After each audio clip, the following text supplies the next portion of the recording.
Hi guys, welcome to Richard Kabili YouTube channel. In today's video, I will teach you how to turn on or off alert upward sound on iPhone X. And okay guys, but before we start, kindly subscribe to my YouTube channel by pressing the subscribe button and the bell to notify you if I have new videos. Okay guys, let's start.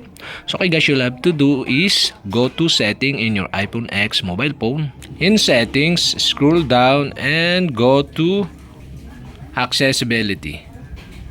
Here in accessibility, in vision section, go to voiceover. Here in voiceover, scroll down and go to audio. Here in audio, go to sounds and haptics. Here in sound and haptics, scroll down and go to app feedback section, and you can see here the alert appeared. Okay, you can tap this and now you can see here the sounds, and on the right side of this you can see the switch button. And okay guys, to turn on or enable the alert appeared sounds, okay, you'll have to do is switch on the switch button on the right side. And that's it. Okay, we have successfully turned on or enable the alert appeared sound. And okay, you can turn up again by switching off the switch button on the right side.